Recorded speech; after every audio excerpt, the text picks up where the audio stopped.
Sekarang kita akan sama-sama masuk ke dalam satu eksposisi kitab yang baru, eksposisi surat yang baru. Kita masuk ke dalam surat 1 Tesalonika, saudara sekalian, dan kita akan membacanya. Nah, saudara sekalian, di dalam perenungan seorang hamba Tuhan ketika mempersiapkan khotbah, seringkali itu yang namanya ilham datangnya belakangan, saudara sekalian. Nah, yang menjadi kesulitan adalah ketika ilham belum datang, tetapi tim ibadah sudah nagih. "Pak, tema untuk minggu depan apa, Pak?" Bahkan ada masanya beberapa waktu yang lalu saya kecele, ditanya, "Pak, temanya apa, Pak?" "Loh, kan saya udah kasih minggu lalu." "Iya, Pak, tapi ini tema untuk masuk ke warta." "Oh iya, tema untuk masuk ke warta ya, jadi 2 minggu lagi musti sudah tahu temanya sekarang." Nah, dalam pergumulan saudara sekalian ketika saya coba melihat apa yang perlu dibagikan di dalam bagian firman Tuhan ini, itu saya mendapatkan, inspirasi tentang gema sebetulnya, tentang gema. Karena memang nanti kita baca ada bagian gema ya. Tetapi ketika saya perdalam, kayaknya ini terlalu luas loh, terlalu besar. Nah, rencananya saudara sekalian, saya akan membahas 1 Tesalonika pasal 1, dari ayat yang pertama sampai ayat yang ke-10. Tetapi setelah saya coba selidiki baik-baik, saya coba persiapkan, ternyata bahan dan tema yang saya dapatkan begitu luas dan begitu banyak. Nggak mungkin saya bisa bagikan seluruh tema yang sangat penting dan sangat baik itu dalam satu khotbah. Tetapi saya udah terlanjur kasih tema, dan bukan cuma sekedar tema yang hari ini, tema minggu depan pun juga sudah saya kasih, di mana tema minggu depan akan berkaitan dengan pasal kedua sebetulnya. Nah, maka mungkin kita akan sedikit melewatkan di dalam bagian yang pertama. Nah, saya jadi punya hutang sama saudara ya. Saya punya hutang membahas 1 Tesalonika pasal yang pertama dari ayat 1 sampai yang kelima. Karena hari ini kita akan membahas dari ayat yang ke-6 sampai ayat yang ke-10. Yang ini bagian yang lebih ngena, lebih berelasi dengan tepat kepada tema kita. Nah, jadi saya punya hutang ya. 1 Tesalonika pasal pertama ayat 1 sampai ke-5. Nanti waktunya kapan? Nah, tunggu ilham dan juga hikmat bijaksana dari Tuhan, ya. Entah 2 minggu lagi atau 3 minggu lagi nanti kita akan sama-sama coba, perhatikan ya. Tetapi yang hari ini kita akan sama-sama membuka bagian firman Tuhan dari 1 Tesalonika pasal pertama, ayat yang ke-6 sampai yang ke-10.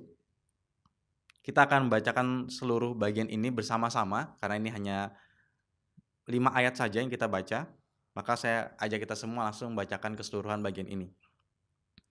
1 Tesalonika pasal yang pertama ayat yang ke-6 sampai yang ke-10, 2, 3. Dan kamu telah menjadi penurut kami dan penurut Tuhan dalam penindasan yang berat, kamu telah menerima firman itu dengan sukacita yang dikerjakan oleh Roh Kudus. Sehingga kamu telah menjadi teladan untuk semua orang yang percaya di wilayah Makedonia dan Akhaya. Karena dari antara kamu firman Tuhan bergema bukan hanya di Makedonia dan Akhaya saja, tetapi di semua tempat telah tersiar kabar tentang imanmu kepada Allah, sehingga kami tidak usah mengatakan apa-apa tentang hal itu. Sebab mereka sendiri bercerita tentang kami, bagaimana kami kamu sambut dan bagaimana kamu berbalik dari berhala-berhala kepada Allah untuk melayani Allah yang hidup dan yang benar, dan untuk menantikan kedatangan anaknya dari surga yang telah dibangkitkannya dari antara orang mati, yaitu Yesus yang menyelamatkan kita dari murka yang akan datang. Nah, saudara sekalian, kita sudah membaca bagian firman Tuhan ini, mari kita sama-sama tundukkan kepala. Kita minta hikmat bijaksana dari Tuhan, kita minta firman Tuhan boleh memberkati setiap kita, dan kita bisa menjadi orang-orang yang bersaksi, dan kesaksian kita boleh bergema kemana-mana tempat. Mari kita sama-sama tundukkan kepala, kita berdoa. Tuhan, Engkau yang memanggil kami untuk datang beribadah kepadamu Tuhan. Engkau yang memanggil kami untuk datang pada hari Minggu ini ke tempat hotel ini Tuhan, untuk kami mendengarkan firman Tuhan. Engkau yang memanggil kami dari tempat yang sangat kotor, dari lumpur dosa, menjadi umat-Mu yang Kau panggil, dan Kau panggil juga kami untuk jadi pelayan-pelayan-Mu di tempat kami masing-masing.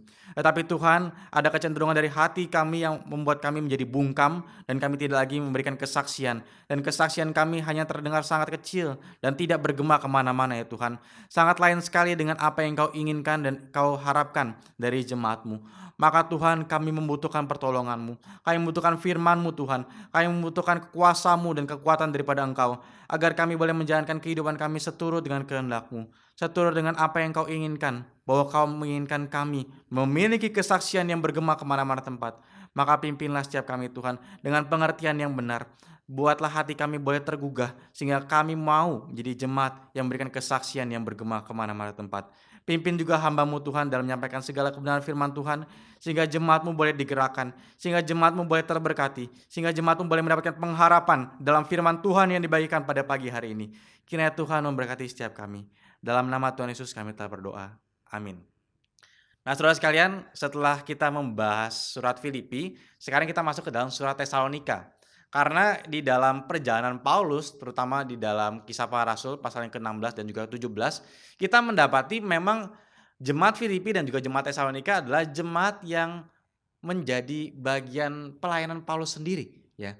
Pertumbuhan dan juga kelahiran dari jemaat Filipi maupun Tesalonika itu buah hasil pelayanan Paulus. Maka ini adalah jemaat yang dirintis oleh Paulus sendiri dan Paulus sangat mengasihi mereka. Karena seperti seorang ibu, bahkan ini kata ibu nanti muncul di dalam 1 Tesalonika pasal yang kedua, seperti seorang ibu yang melahirkan anak, begitu juga Paulus dengan jemaat Filipi dan juga jemaat Tesalonika. Mereka adalah jemaat yang Paulus lahirkan sendiri. Nah, untuk kita semakin mengetahui konteks dari jemaat Tesalonika ini, maka sudah sangat pasti saudara sekalian kita harus melihat kembali awal mula kelahirannya itu seperti apa. Apakah kelahiran dari jemaat ini adalah kelahiran yang mudah atau kelahiran yang begitu sulit? Nah, kita bisa mendapatkan konteksnya saudara sekalian dengan sangat mudah sebetulnya. Dengan kita sama-sama membuka dari Kisah Para Rasul pasal yang ke-17. Nah, mari kita sama-sama membuka Kisah Para Rasul pasal yang ke-17.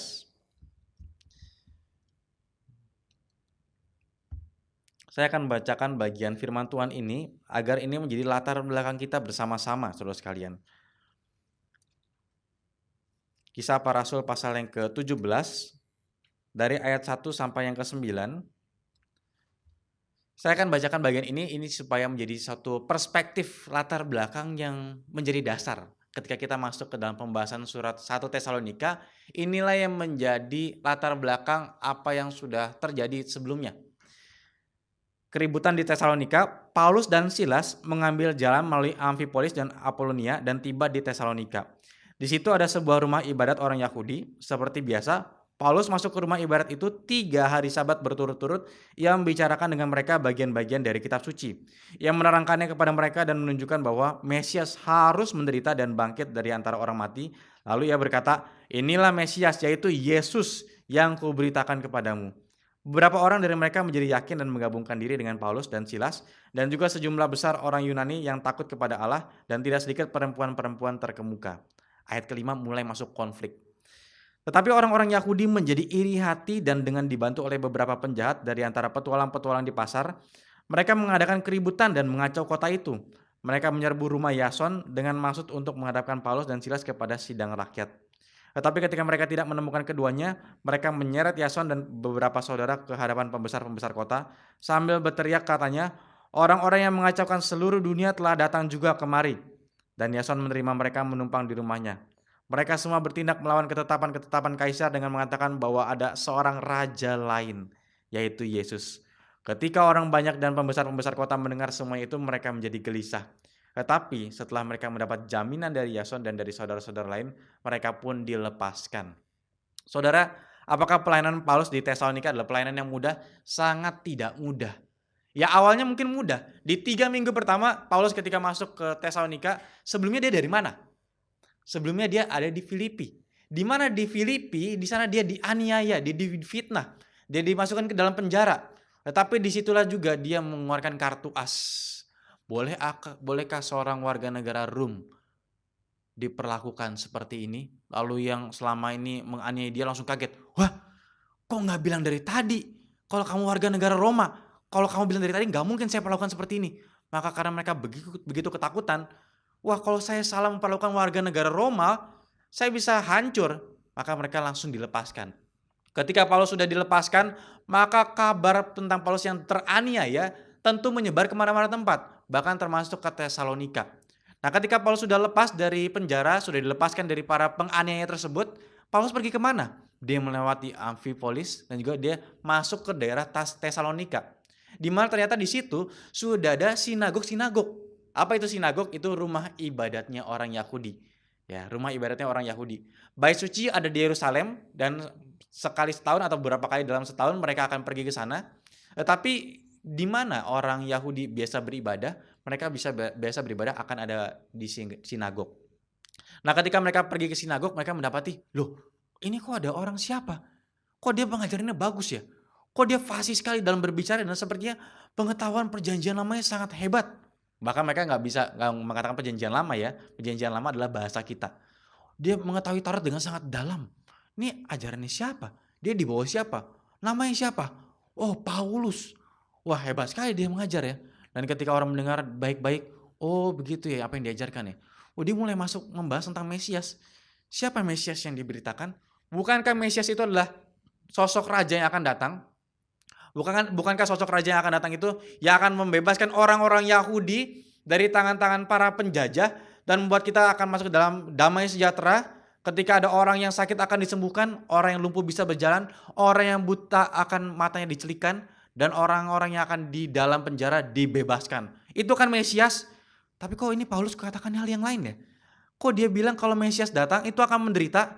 Kok dia bilang kalau Mesias datang itu akan bangkit? Kok dia bilang Mesias itu adalah Yesus? Wah, ini lain.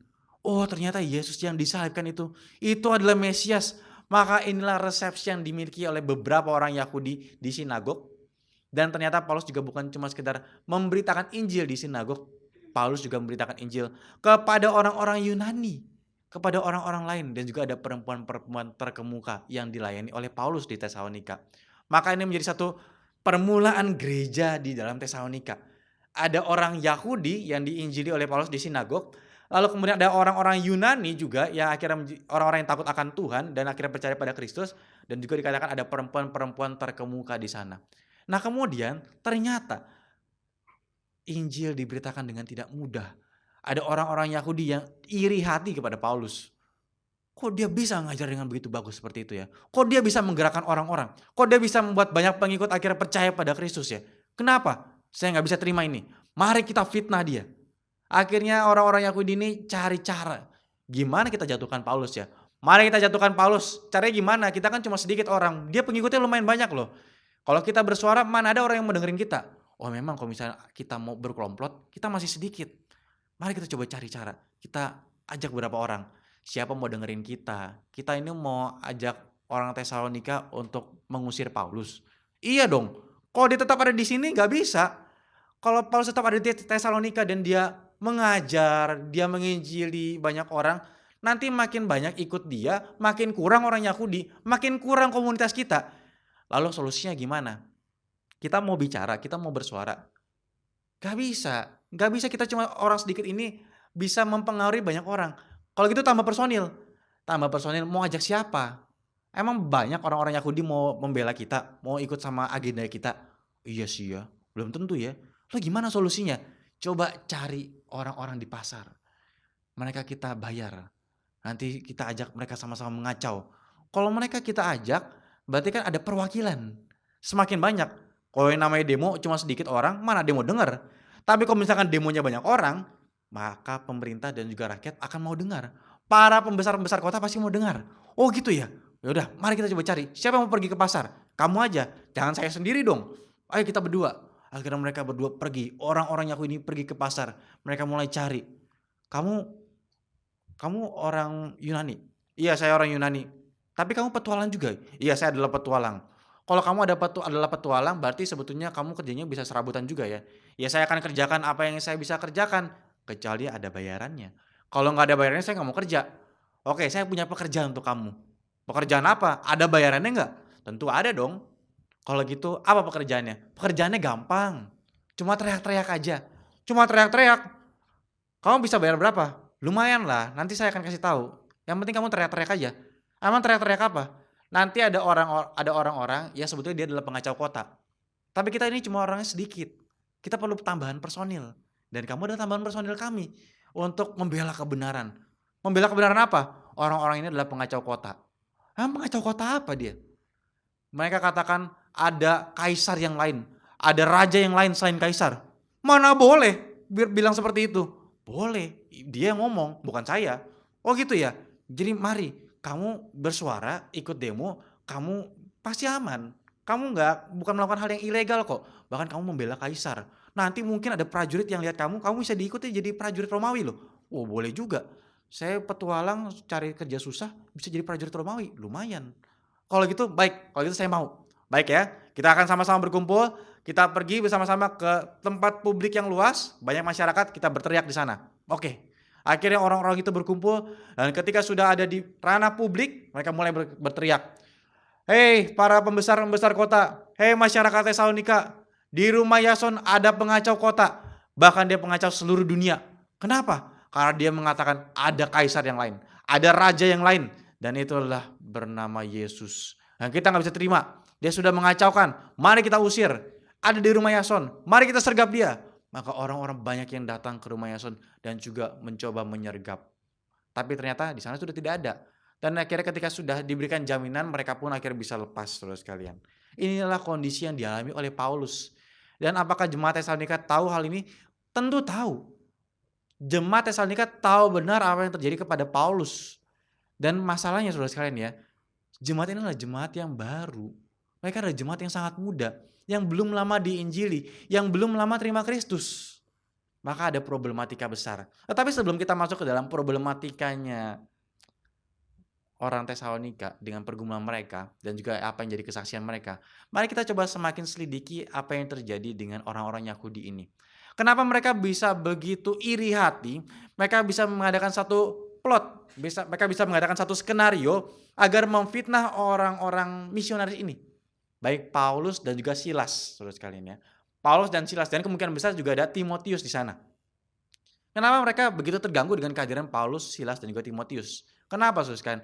Karena ada kabar lain. Karena ada perkabaran Injil di sana. Karena ada pemberitaan tentang Yesus, pemberitaan tentang Mesias yang sejati. Dan orang Yahudi nggak bisa terima ini. Kalau kamu percaya kepada Yesus, berarti adat istiadat Yahudi ini dia akan ditinggalkan. Berarti iman yang kita percaya dan juga sistem yang kita miliki ini akan berubah. Gak bisa, saya nggak bisa terima. Komunitas saya dan saya pribadi tidak boleh terima informasi dari luar yang mengganggu kepentingan dari kepercayaan saya.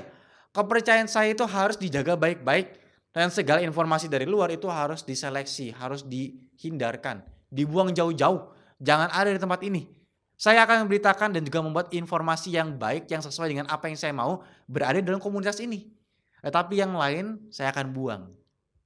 Ini yang menjadi satu mekanisme dari suatu kepercayaan yang closed system, yang sistemnya tertutup, yang tidak mau terbuka dengan informasi di luar dan hanya membuat pendukungnya semakin yakin dengan apa yang mereka percaya dan mengeliminasi segala alternatif pandangan lain. Nah, saudara sekalian, ini dalam fenomena sosial dinamakan sebagai echo chamber, ruang gema. Echo chamber, ruang gema. Apa itu ruang gema atau echo chamber, saudara sekalian? Ruang gema atau echo chamber ini mungkin paling nyata kita rasakan di masa pemilu, saudara sekalian. Loh, kok bisa di masa pemilu, Pak? Iya, ketika di masa pemilu kan kita dalam pemilu yang terakhir kita bisa memilih 3 pasangan, saudara sekalian ya. Ada yang sekarang sedang menjabat Pak Prabowo, dan juga ada Pak Anies dan juga ada Pak Ganjar. Ya, ada calon-calon presiden ini. Ada 3 calon presiden. Dan masing-masing calon presiden ini punya pendukungnya masing-masing. Ada yang pendukungnya Prabowo, ada pendukungnya Anies, ada pendukungnya Ganjar, saudara sekalian. Masing-masing ada pendukungnya. Dan ketika pendukungnya ini membuka media sosial mereka, membuka entah YouTube mereka, membuka Instagram mereka, atau membuka Facebook mereka, membuka TikTok mereka, bahkan membuka media-media yang mereka miliki, mereka akan mendapatkan konten kemungkinan besar, dan saya katakan sangat besar kemungkinannya, konten-konten yang semakin membuat mereka setuju dengan pilihan mereka. Setuju dengan apa yang mereka dukung. Kenapa, saudara sekalian? Kenapa? Karena di dalam teknologi media sosial itu ada yang namanya algoritma. Ya, saudara suka apa, lalu saudara sedang scrolling, saudara mengakses konten-konten di dalam internet, terutama khususnya di dalam media sosial, saudara akan terpapar dengan hal-hal yang saudara suka. Semakin saudara, misalkan ya, ketika di dalam masa pemilu saudara semakin menyuka konten-konten yang memuji Pak Prabowo, saudara makin panjang durasi menontonnya, bahkan saudara pencet tombol likes di sana, bahkan saudara pencet tombol share dan saudara bagikan ke orang-orang lain, semakin lini masa saudara akan dipenuhi dengan konten-konten yang mendukung Pak Prabowo. Dan ini juga berlaku di dalam bagi pendukung-pendukung yang lain. Ya, kalau saudara pendukungnya Ganjar atau saudara pendukungnya Anies, saudara juga akan mendapati realita yang sama. Ketika saudara mencet tombol like di dalam satu konten yang mendukung satu calon presiden tertentu, kemudian hari atau dalam waktu yang singkat saudara akan mendapati konten-konten selanjutnya terus mendukung. Nah, ini saudara akan dapati ternyata dalam media sosial yang saya akses ternyata tidak netral ya. Saya akan semakin disuguhkan dan ditawarkan dengan konten-konten yang saya suka, yang saya setujui. Nah, ini yang namanya echo chamber, saudara sekalian, ruang gema. Apa itu gema, saudara sekalian? Gema itu apa sih? Gema itu kan pantulan suara, ya, pantulan suara. Suara saya kemudian memantul kembali dan akhirnya saya dengarkan kembali. Nah, begitu juga yang terjadi dalam media sosial. Suara saya suka terhadap misalkan tadi contoh tadi ya, Pak Prabowo, memantul kembali kepada saya dan menyuguhkan saya konten-konten yang semakin membuat saya kuat dalam keyakinan saya harus dukung yang ini. Saudara dapatin ini ya, terus sekalian ya. Dan yang namanya Gemma ini kan terus bolak-balik terus sekalian. Yang semakin problem dan semakin menjadi masalah besar adalah di teknologi artificial intelligence ini juga semakin besar saudara sekalian.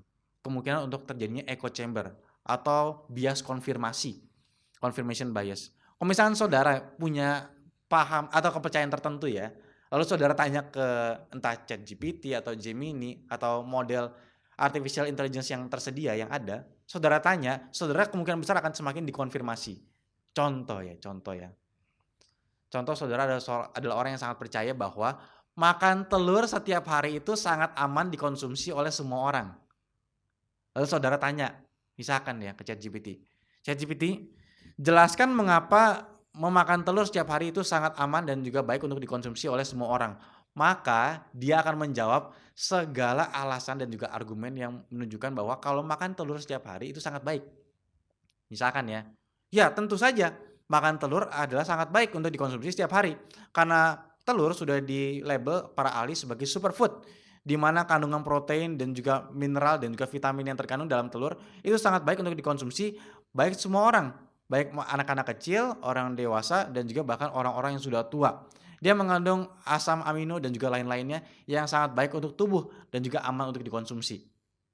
Contohnya seperti itu ya. Tetapi dia tidak akan memberikan jawaban pengecualian. Dia tidak akan memberikan jawaban tapi khusus untuk orang-orang yang menderita kolesterol yang sangat tinggi atau sedang dalam diet yang ketat, dia tidak akan memberikan penjelasan lebih panjang lagi tentang pengecualiannya. Kenapa? Karena model bahasa ini akan membuat saudara semakin disetujui ya.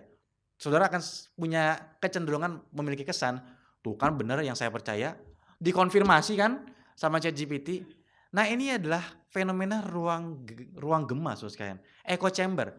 Apa yang kita percaya semakin terkonfirmasi kalau di dalam media sosial kita ya. Karena ada algoritma yang bekerja di belakangnya saudara sekalian. Ada algoritma yang bekerja di belakangnya. Saudara, tapi ini juga terjadi dalam dunia nyata. Di dalam dunia nyata. Dan ini sedang dijaga oleh orang Yahudi pada saat itu. Orang Yahudi pada saat itu sedang menjaga apa? Menjaga bahwa ruang gemanya tetap terjaga dengan baik. Echo chambernya nggak boleh diganggu. Ya. Ruang gemanya berbicara tentang apa? Kontennya. Kontennya adalah Yahudi adalah agama satu-satunya yang percaya kepada Allah, Abraham, Ishak dan Yakub dan tidak ada Mesias yang lain yang di luar sana. Bahwa Yesus yang diberitakan sebagai Mesias itu adalah salah. Itu informasi alternatif yang harus dihapus. Gak boleh masuk ke dalam lini masamu. Istilahnya orang Yahudi pada saat itu ya. Maka caranya apa? Ketika Paulus, Silas dan juga yang lain-lain itu masuk, maka harus dieliminasi. Mereka seperti menjadi penjaga algoritmanya. Apa yang dikonsumsi oleh orang-orang Yahudi di Tesalonika, mereka harus filter dengan baik. Gak boleh Injil masuk. Harus dikeluarkan. Supaya ini tetap menjadi ruang gema yang bagus untuk orang-orang Yahudi. Supaya orang-orang Yahudi yang ada di Tesalonika tetap mendengarkan apa yang mereka percaya saat itu. Tetap dikonfirmasi tentang apa yang mereka percaya pada saat itu. Sehingga alternatif dari luar itu dieliminasi, saudara sekalian. Saudara, apa kebahayaan utama dari ruang gema ini, saudara sekalian? Ruang gema ini menjadi sangat bahaya karena tidak disadari. Orang itu bisa nggak sadar, saudara sekalian ya, bahwa konten yang saya dapatkan di dalam handphone saya, itu karena ada algoritma di belakangnya. Saudara mungkin kadang-kadang bisa kaget ya. Saudara sedang berbicara sama teman, saya kayaknya mau beli rak sepatu nih. Rak sepatu saya di rumah sudah jelek, sudah rusak. Lalu kemudian ketika saudara buka media sosial saudara, kemudian muncul iklannya rak sepatu. Loh, kok dia tahu saya mau apa? Kok dia tahu kebutuhan saya? Ya. Nah, memang ada teknologinya saudara sekalian ya. Ada teknologinya yang membuat iklan itu bisa memunculkan apa yang kita suka. Apalagi kalau misalkan saudara sudah langsung berinteraksi ya. Misalkan ada saudara sedang mau membeli baju yang bagus, saudara sudah lihat lama, kemudian saudara masukkan ke keranjang atau saudara pencet tombol likes, itu kemudian bisa muncul konten-kontennya di tempat-tempat yang lain. Kenapa? Karena memang ada algoritmanya yang semakin mengkonfirmasi silakan beli, silakan beli, silakan beli. Yang jadi bahaya apa? Yang jadi bahaya adalah Kalau saya nggak sadar. Ya kalau nggak sadar, ya udah bisa beli semua, bisa terjerumus, atau bisa konsumsi segala informasi yang dibagikan. Nah ini ada kebahayaan bahwa kita tidak sadar berada dalam ruang gema yang salah. Dan ini yang dijaga baik-baik oleh orang Yahudi pada saat itu di Tesalonika.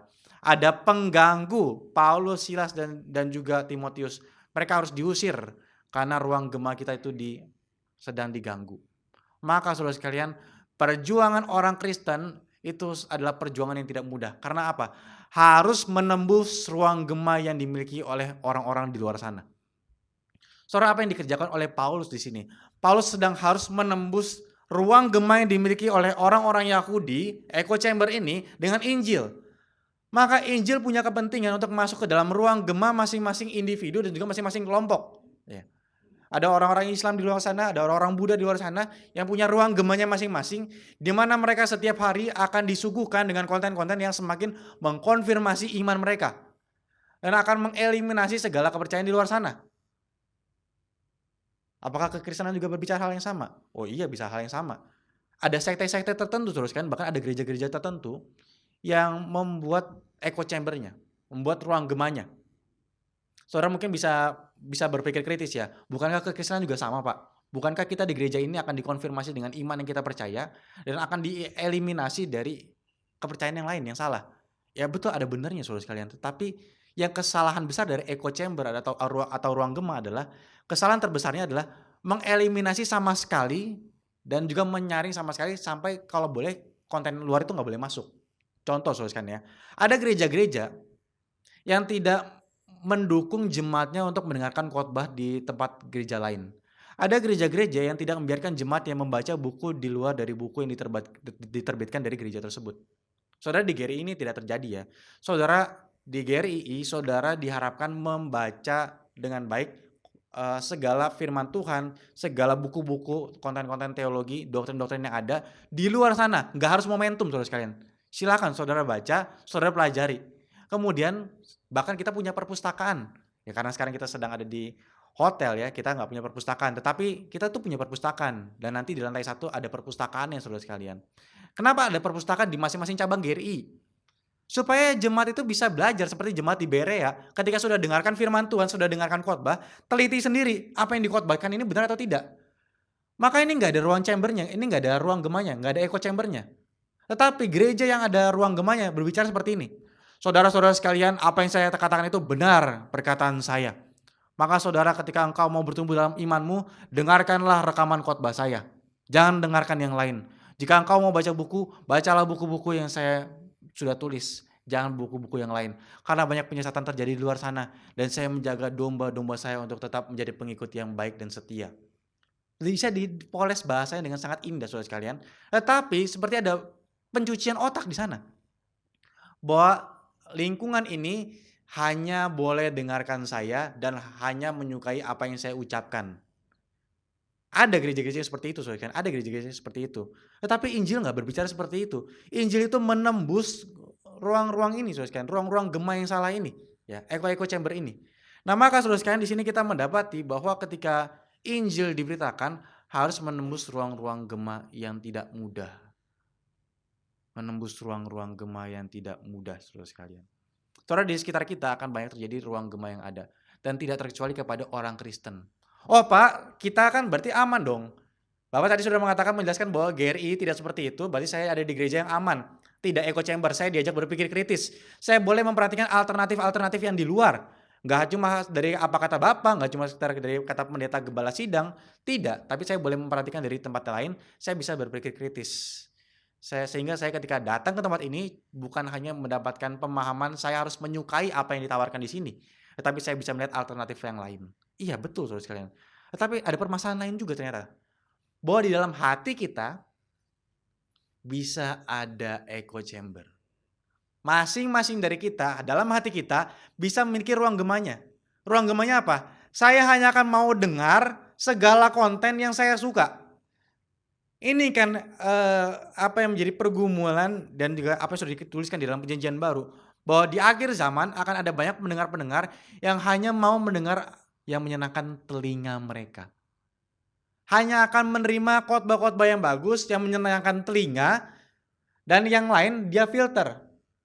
Saudara, kalau di zaman dulu ini ada guru-guru lain selain para rasul. Dan jemaat-jemaat itu bisa pindah, saudara, bisa pindah. Saya nggak suka mau khotbahnya dia, saya nggak suka sama pengajaran Paulus. Saya akan pindah ke guru-guru Yahudi. Saya akan pindah ke para filsuf-filsuf dari Romawi. Nah, saudara, sama di zaman sekarang juga sama. Saya nggak suka sama khotbah yang ada di gereja ini. Saya akan gampang sekali pindah. Karena apa? Kalau karena mau bertumbuh dan belajar itu sangat bagus. Tapi kalau karena preferensi pribadi, hanya karena ingin mendengarkan khotbah yang menyenangkan telinga, berarti hati kita itu ada ruang gemanya. Berarti hati kita itu ada mekanisme saya hanya mau mendengarkan apa yang saya suka dan apa yang saya mau. Dan saya akan tolak segala konten-konten yang mencoba mengganggu kenyamanan saya. Nah, saudara, kita perlu berhati-hati karena sekali lagi ruang gema itu menjadi paling berbahaya karena tidak disadari. Maka saudara dan saya sama-sama dalam pagi hari ini kita merenungkan, adakah ruang gema di dalam hati kita yang membuat kita hanya mau dengarkan apa yang kita suka, tetapi ada teguran yang baik yang mengoreksi diri kita nggak mau terima. Kalau itu terjadi, saudara sekalian, maka nggak ada jemaat Tesalonika. Kalau jemaat Tesalonika memiliki ruang gemanya masing-masing dalam hatinya, ketika Paulus mau masuk beritakan Injil, menyatakan Mesias yang menderita, yang bangkit, yang menjadi raja, mereka tidak akan terima dan tidak akan ada kelahiran jemaat Tesalonika. Tapi disinilah kita mendapati ada misionaris yang menembus ruang gema yang sulit tersebut. Ada jemaat yang hatinya terbuka dengan Injil, sehingga mereka menjadi jemaat yang menjadi buah pelayan daripada Paulus. Saudara, ruang gema harus ditembus dengan Injil, dengan kesaksian. Dan ini juga yang dilakukan oleh jemaat Tesalonika. Adakah ruang gema lain yang jemaat Tesalonika tahu? Tahu. Dan mereka sadar, aku sebagai orang yang sudah diselamatkan oleh Kristus, aku sebagai orang yang sudah percaya pada Kristus, aku harus menyatakan kesaksianku, aku harus bergema. Kesaksianku harus menembus ruang-ruang gema yang lain. Maka di sini kita mendapati ada jemaat Tesalonika yang bukan cuma sekedar mendapatkan Injil dan juga menerima Injil, tetapi jemaat Tesalonika yang juga menggemakan Injil. Dan ketika kita membaca dari ayat yang ke-6 sampai ayat yang ke-10, saudara sekalian, kita mendapati ada 4 gema utama yang menjadi kesaksian dari jemaat Tesalonika. 4 gema utama. Gema yang pertama akan berbicara tentang teladan. Gema yang kedua akan berbicara tentang firman Tuhan. Gema yang ketiga berbicara tentang pertobatan. Dan gema yang keempat berbicara tentang pengharapan. Nah, mari kita telusuri satu persatu, saudara sekalian ya. Gema yang pertama tentang gema teladan. Disinilah kita mendapati dalam ayat yang ke-6 dikatakan, dan kamu telah menjadi penurut kami dan penurut Tuhan. Dalam penindasan yang berat, kamu telah menerima firman itu dengan sukacita yang dikerjakan oleh Roh Kudus. Saudara, di sini jemaat Tesalonika menjadi teladan. Ya, kita nanti dapatkan di dalam ayat yang ke-7, sehingga kamu telah menjadi teladan untuk semua orang yang percaya. Tetapi mereka ketika menjadi teladan, terlebih dahulu mereka meneladani sang teladan. Bahwa tidak ada teladan muncul tanpa meneladani yang sebelumnya. Saudara, ini satu keindahan ketika kita mau menjadi teladan bagi orang lain, ketika kita mau jadi kesaksian. Dengan teladan hidup kita ini bukan bertindak sendirian dengan kemauan kita bukan menjadi orang yang otentik dan akhirnya orang harus ikuti jalan hidup kita, bukan. Tetapi kita lihat jalan hidup Kristus itu seperti apa. Ini yang dikatakan bahwa di dalam ayat yang ke-6, kamu telah menjadi penurut kami dan penurut Tuhan. Saudara, ini penurut kami ini siapa, saudara sekalian ya? Kami yang di dalam ayat yang ke-6 ini merujuk kepada siapa? Kami dalam ayat yang ke-6 ini merujuk kepada para penulis. Di mana di dalam 1 Tesalonika ternyata penulisnya bukan tunggal. Biasa kan penulis surat-surat Paulus kan tunggal ya. 1 Tesalonika suratnya siapa? Suratnya Paulus. Tetapi ternyata Paulus bukan penulis tunggal di sini. Walaupun memang di dalam LAI pun kita mendapat ya surat Paulus yang pertama kepada jemaat di Tesalonika. Tetapi di dalam ayat yang pertama kita mendapati dari Paulus, Silvanus dan juga Timotius. Saudara, Silvanus ini siapa ya? Silvanus ini adalah Silas. Yang satu pakai bahasa Yunani, yang satu pakai bahasa Yahudi, saudara sekalian. Silvanus atau Silas. Maka 3 misionaris ini yang pernah ke Tesalonika menuliskan bersama-sama. Ya, walaupun mungkin atribusi besarnya kepada Paulus, saudara sekalian. Nah, di sini dia mengatakan bahwa kamu telah menjadi penurut kami. Kamu sudah ikuti teladan kami. Dan kamu bukan cuma sekedar menuruti teladan kami, tapi kamu menuruti teladan Kristus. Saudara, Gema apa yang dibutuhkan oleh orang-orang di luar sana yang harus dimiliki oleh orang Kristen? Teladan. Teladan, Saudara. Sekali lagi, teladan. Tetapi teladan seperti apa sebetulnya sedang disoroti? Teladan ini bisa berbicara banyak hal, Saudara sekalian ya. Teladan misalkan bisa dalam berbuat baik, teladan dalam menghormati orang tua, teladan di dalam menunjukkan belas kasihan, teladan di dalam beritakan Injil. Tetapi kalau misalkan di dalam ayat yang ke-6 sampai ke-7 ini, sebetulnya teladan dalam hal apa ya? Setidaknya ada 2 teladan, Saudara sekalian. Teladan dalam apa? Teladan dalam yang pertama, menghadapi penderitaan. Yang kedua, dalam memberitakan Injil. 2 teladan ini yang sedang disoroti di dalam surat Tesalonika, Saudara sekalian ya. Jemaat Tesalonika menjadi teladan dalam 2 hal terutama. Dalam menerima penganiayaan dan juga mereka berespon dengan benar terhadap penganiayaan tersebut. Dan mereka juga memberitakan Injil. Saudara, ketika mereka dianiaya, kenapa mereka teraniaya? Sudah sewajarnya mereka teraniaya. Sebagaimana para pemimpinnya aja teraniaya ketika datang, begitu juga pengikutnya. Saudara bisa bayangkan ya ketika Paulus, Silas dan juga Timotius sudah keluar, apa yang menjadi pembicaraan orang-orang di sana? Mereka udah keluar tuh Paulus, Silas dan juga Timotius, udah. Mereka pergi kemana? Gak tahu, arah ke Tesalonika kali. Ke Amfipolis kayaknya arahnya ke sana. Oh gitu ya. Mana sih pengikutnya? Tuh orang-orang di sana tuh. Tuh yang dekat-dekat rumahnya Yason tuh. Terutama Yason tuh. Itu pengikutnya. Saudara kok bisa jadi Yason tuh gimana responnya ya? Jadi seorang pengikut yang pemimpinnya barusan diusir. Saudara ketika kita mau renovasi nanti ya, dan kemudian nanti salib ditinggikan, saudara akan khawatir gak ya? Saudara khawatir gak ya? Karena di sekitar kita nggak sedikit loh orang-orang yang pakai daster putih dan berjalan-jalan dengan jenggotnya yang panjang. Kira-kira respon mereka apa ya lihat salib ditinggikan ya? Kira-kira apa ya? Dan bukan cuma sekedar, saya sih sebenarnya nggak terlalu peduli saudara sekalian. Saya nggak terlalu peduli. Tetapi menjadi agak sedikit lebih peduli ketika Pak Arifin sudah bilang urus izinnya. Karena di Bogor kejadian kita sudah naikkan akhirnya di demo. Nggak bisa. Oh gitu ya. Jadi mesti suruh urus izin ya. Oh kok jadi serius begini. Kayaknya pajang salib tuh nggak jadi masalah deh. Tapi saudara sekalian ya, misalkan nanti sudah dipajang, sudah dinaikkan. Ada demo. Setelah ada demo, siapa yang dipanggil? Ya pasti pemimpinnya dong. Iya. Misalkan nanti ya, Pak Yohansen ditelepon, Pak, rame Pak di depan gereja. Di depan hotel? Enggak, di depan ruko. Ada siapa? Adanya ada orang banyak demo karena ada salib. Mereka nggak suka ada salib. Oh, terus gimana dong? Coba telepon deh Pak Adam. Ya pasti kena saudara sekalian ya, pasti kena. Lalu saudara kemudian ya, kita kan bikin skenario ya, kita nggak harapkan ini terjadi. Tapi anggaplah dikasuskan, diperkarakan. Ini nggak ada aturannya. Di mana basis dasar hukumnya? Saudara naikkan salib di sini. Saudara izinnya mana? Lalu akhirnya saya diperkarakan dan sampai mungkin masuk penjara. Kira-kira ya, saudara masih datang ke gereja atau enggak? Atau ketika saudara bertemu dengan orang dari gereja lain, itu yang kemarin rame-rame di gereja kamu, itu gereja kamu ya? Saudara kira-kira responnya tetap berani pergi keluar dan menghadapi orang-orang dari gereja lain, atau saudara mulai masuk ke dalam kamar masing-masing dan tetap stay di rumah, gak mau ketemu orang? Dan saudara mulai merasa malu. Kenapa saya di sini ya? Apakah mendingan saya pindah? Saudara, ini nggak seberapa dibandingkan dengan jemaat Tesalonika yang melihat pemimpin mereka sendiri difitnah ramai-ramai di tengah-tengah kota, saudara sekalian. Tapi apa yang jadi teladan dari jemaat Tesalonika? Mereka tetap bertahan di dalam penganiayaan. Saudara, mereka menghadapi penganiayaan secara fisik dan juga mental. Mereka pasti dibicarakan, mereka pasti ditekan secara sosial. Tapi mereka juga mungkin mengalami penganiayaan secara fisik.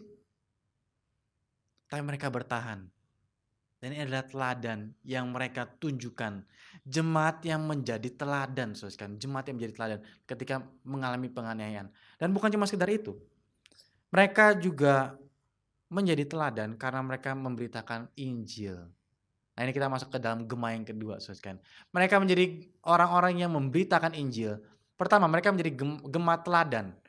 Gema teladan kenapa? Karena sudah meneladani terlebih dahulu. Sebagaimana pemimpin saya aja ketika datang teraniaya, saya sudah sewajarnya menjadi pengikutnya itu teraniaya.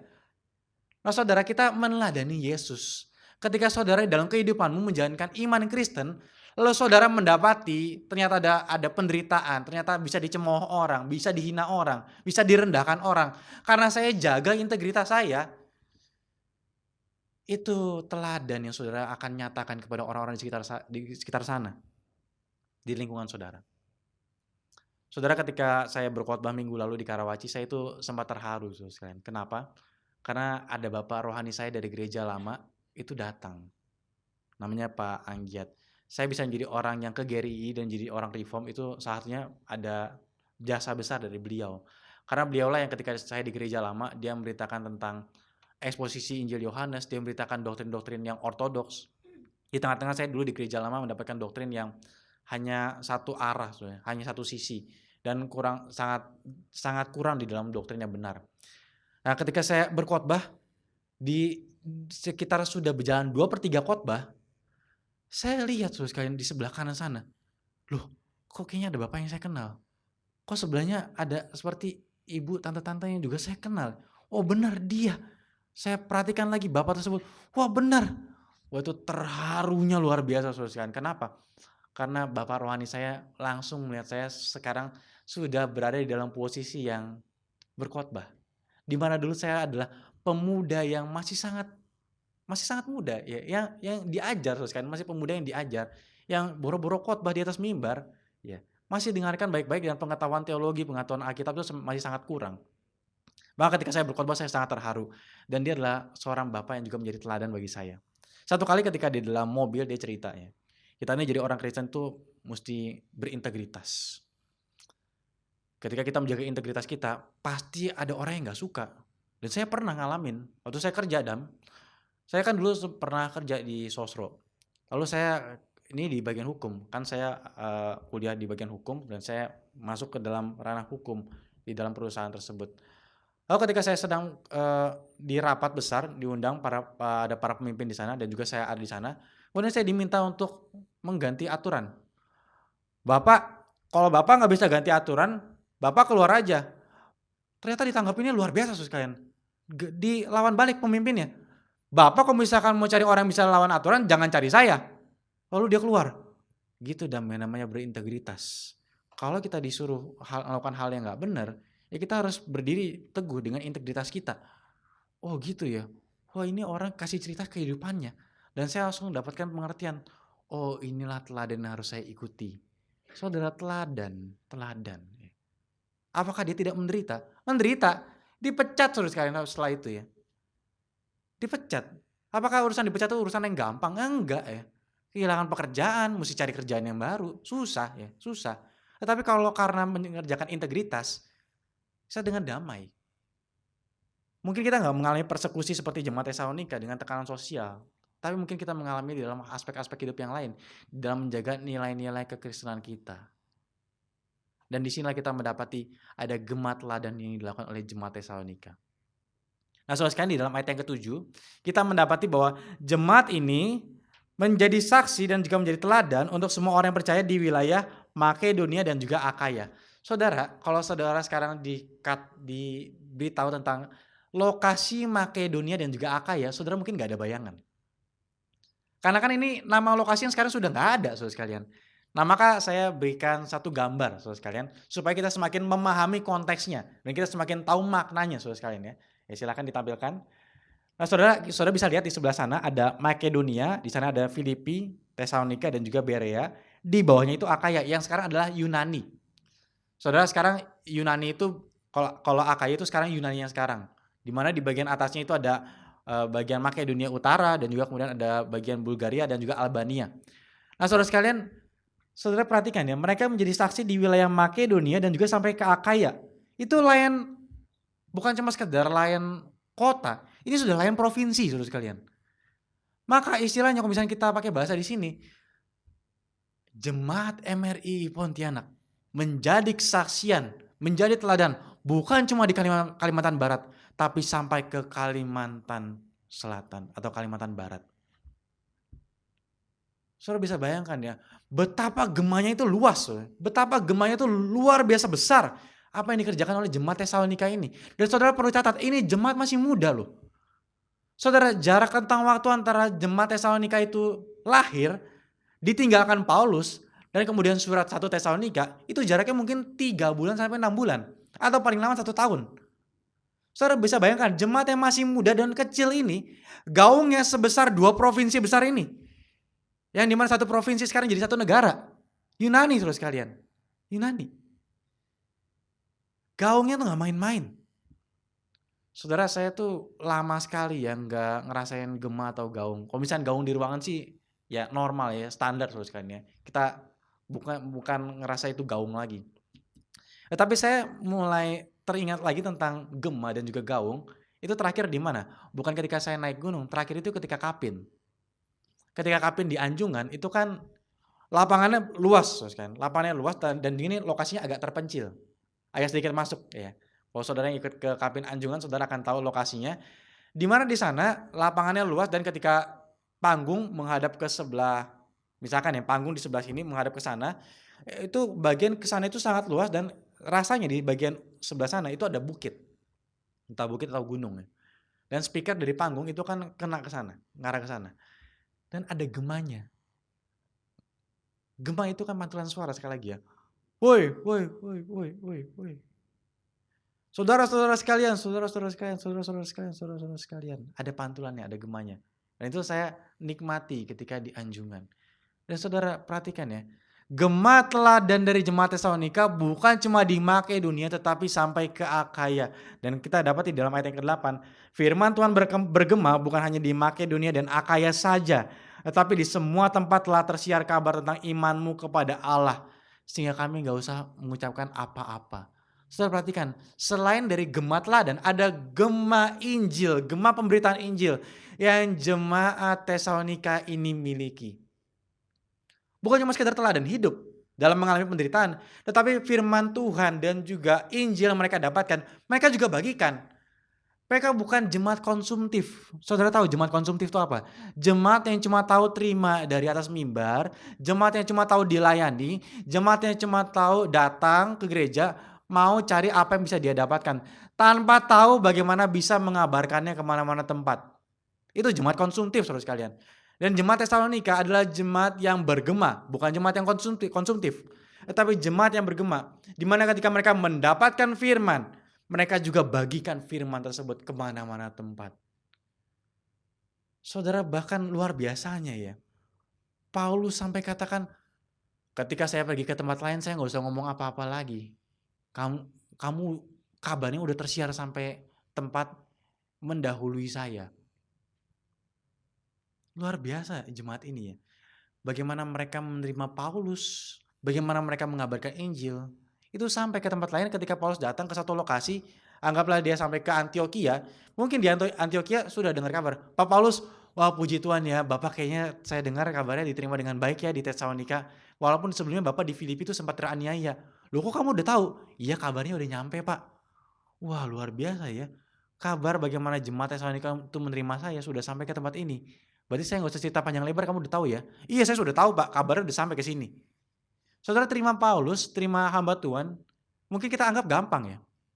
Saudara kalau misalnya terima hamba Tuhan, apalagi jemaat di Pontianak kan sudah pernah menikmati ya masa-masa menerima hamba Tuhan tamu itu secara bergiliran. Ya. Itu kan terima gampang, dengan mudah. Nggak ada tantangannya. Tantangannya apa? Maksudnya nggak ada. Tantangannya cuma pergi ke bandara, jemput, kemudian taruh di gereja.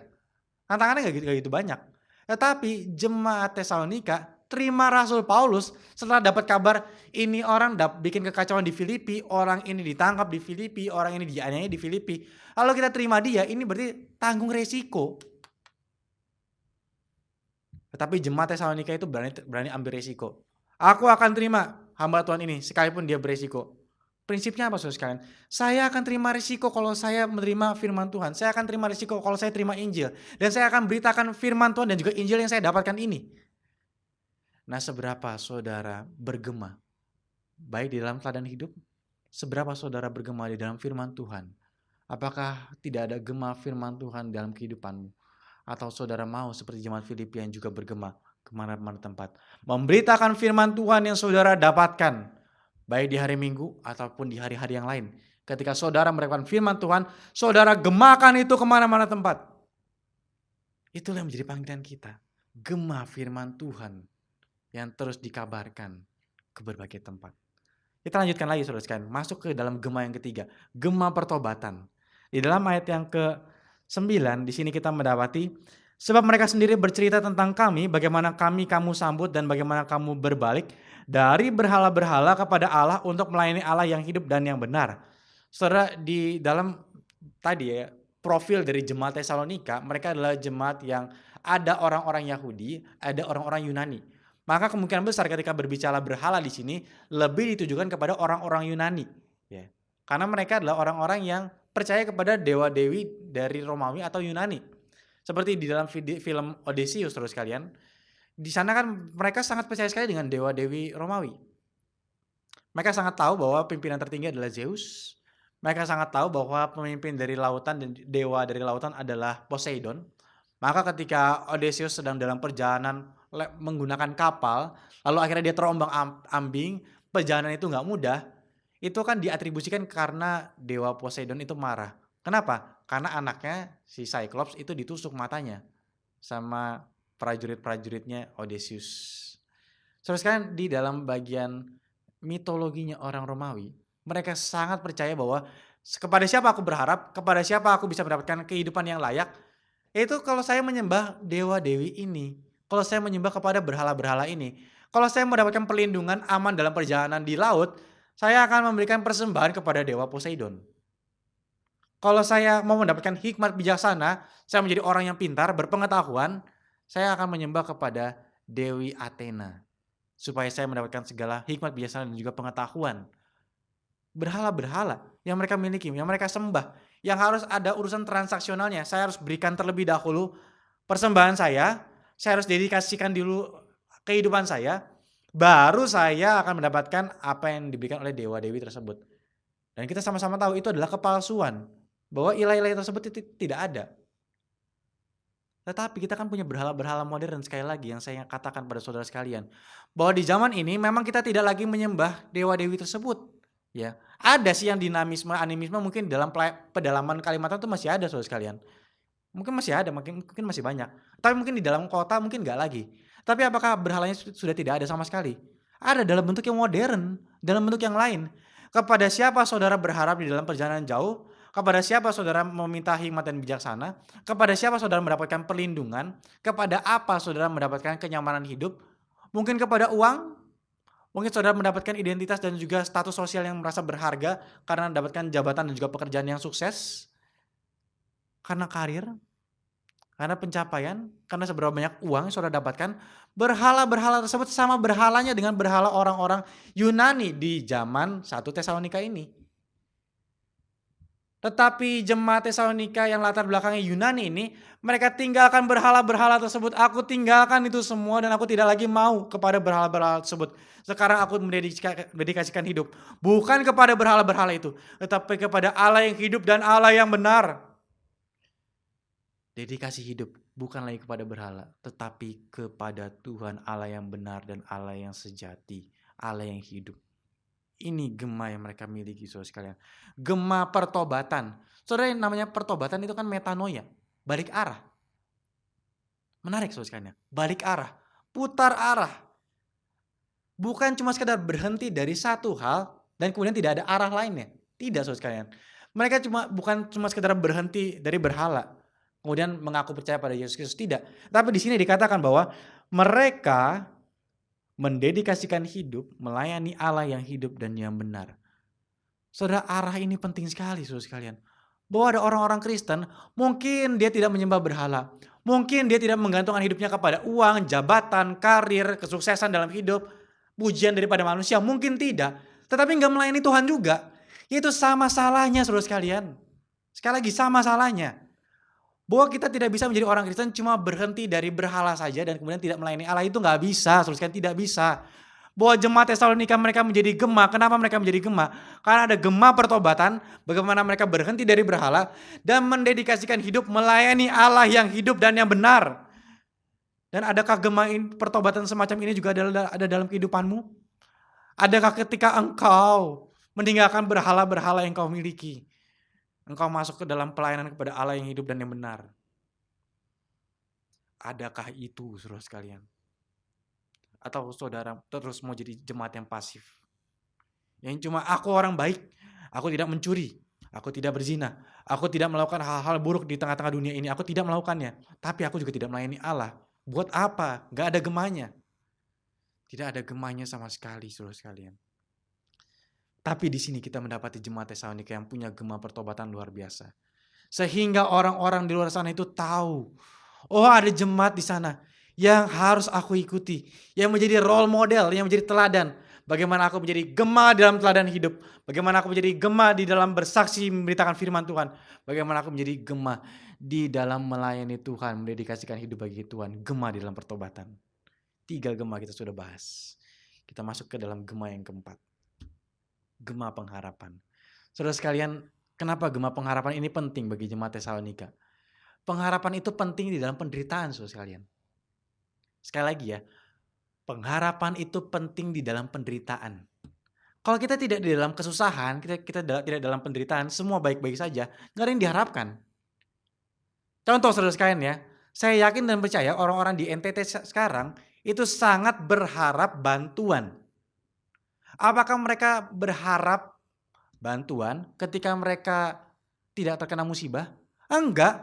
Loh, hidup saya normal-normal aja. Saudara di sini berharap dapat bantuan enggak dari pemerintah? Kita nggak ada yang berharap dapat bantuan apa-apa. Buat apa saya dapat bantuan? Kepikiran dapat bantuan aja enggak, berharap aja enggak. Kenapa nggak berharap? Saya nggak perlu, saya nggak butuh. Saya nggak dalam kesusahan. Tetapi saudara-saudara kita yang di NTT sekarang yang terkena musibah mengharapkan bantuan. Kenapa? Sedang susah. Nah sama, jemaat Tesalonika itu sedang susah, dianiaya, menderita secara mental juga fisik. Makanya mereka berharap kepada siapa?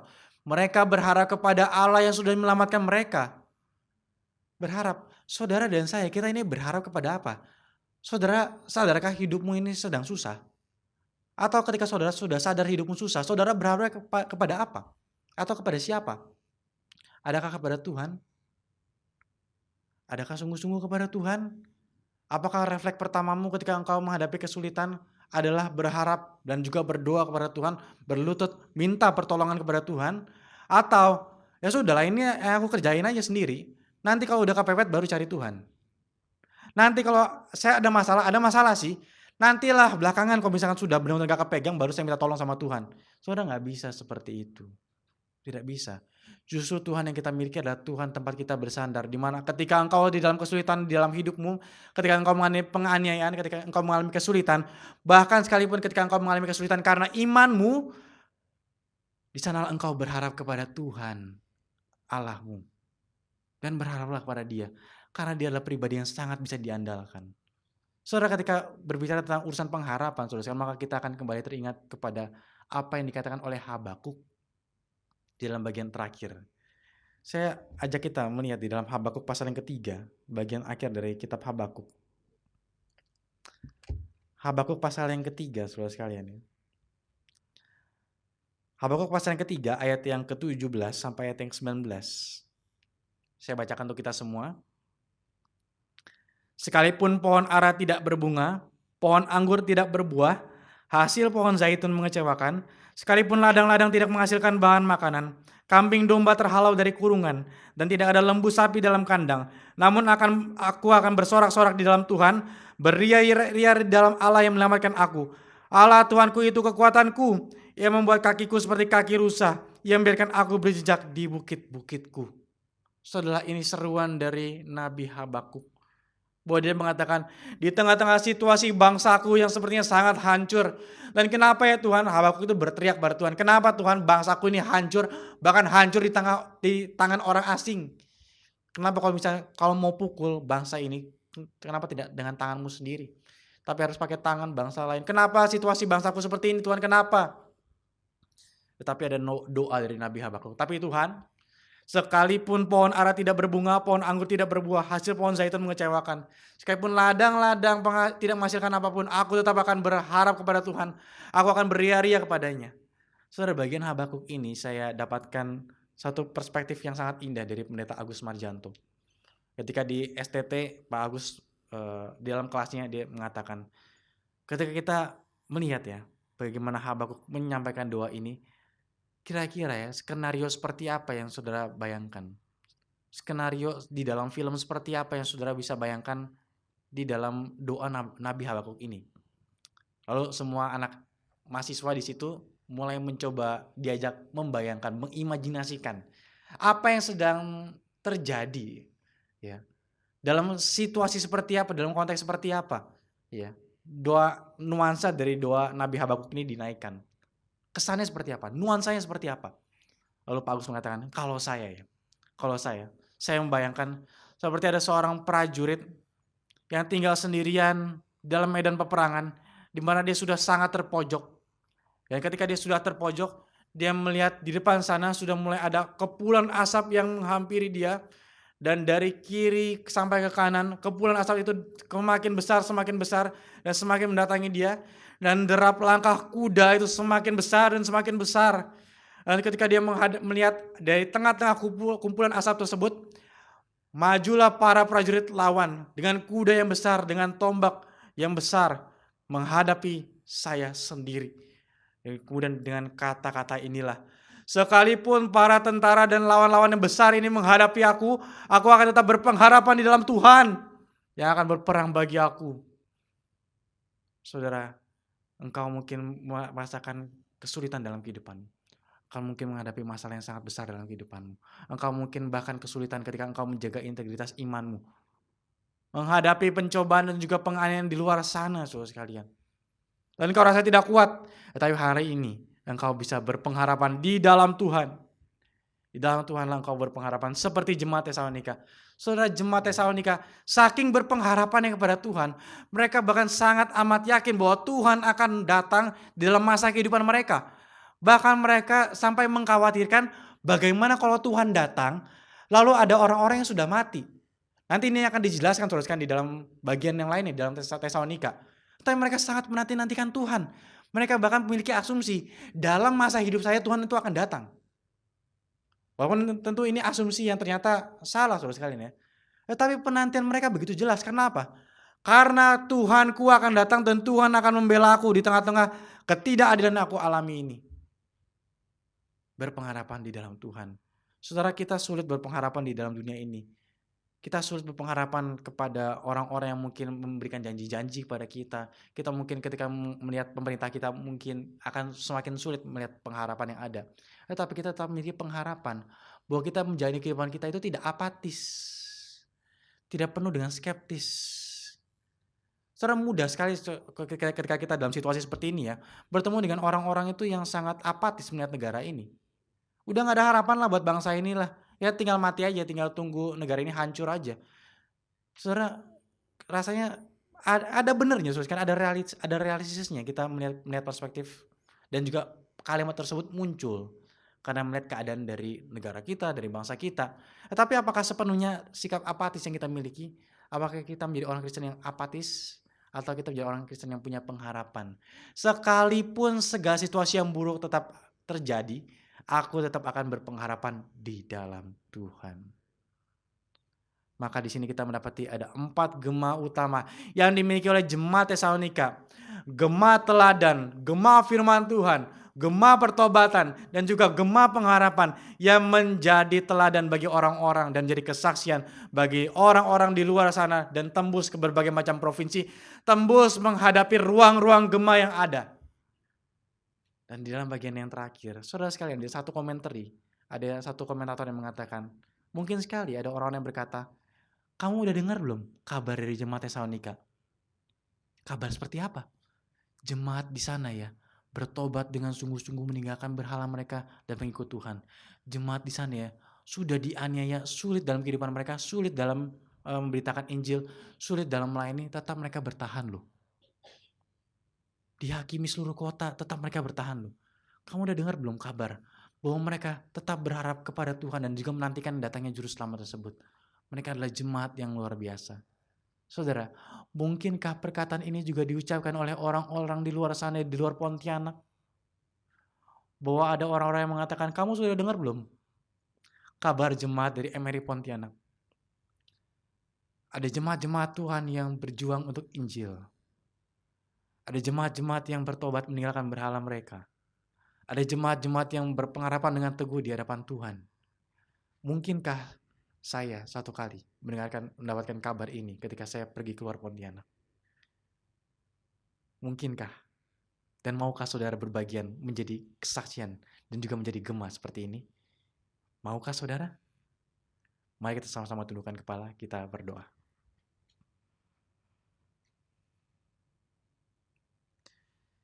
Tuhan Bapa dalam surga, Engkau sudah memberkati kami dengan firman-Mu yang begitu limpah. Engkau sudah memberkati kami Tuhan dengan kesaksian yang begitu indah dari jemaat Tesalonika. Tuhan, kami juga mau ya Tuhan, kami juga mau seperti ini. Tapi Tuhan, rasanya sulit, tapi kami tetap akan berharap kepadamu ya Tuhan. Sebagaimana anugerah-Mu yang begitu limpah Kau berikan kepada jemaat di Tesalonika, hendaknya kiranya ya Tuhan, anugerah-Mu yang sama juga boleh turun kepada kami, sehingga kami menjadi jemaat yang juga kesaksiannya boleh bergema kemana-mana tempat ya Tuhan. Biar kiranya gema dari kesaksian kami tidak terhenti dari tempat yang kecil saja Tuhan. Biar kiranya ekspektasi kami boleh diperluas dan juga diperbesar.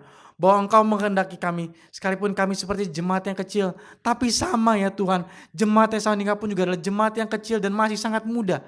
Begitupun juga dengan kami, kiranya anugerah-Mu boleh sampai kepada kami. Bukan atas dasar kekuatan kami Tuhan, bukan atas dasar kepintaran kami, bukan atas dasar kefasihan kami Tuhan, tetapi karena semata-mata anugerah-Mu yang sudah Kau limpahkan terlebih dahulu. Dengan itulah kami akan berjalan dan kami akan berharap. Tolonglah kami Tuhan, anugerahkanlah anugerah-Mu itu kepada kami. Terima kasih Tuhan. Dalam nama Tuhan Yesus kami telah berdoa. Amin.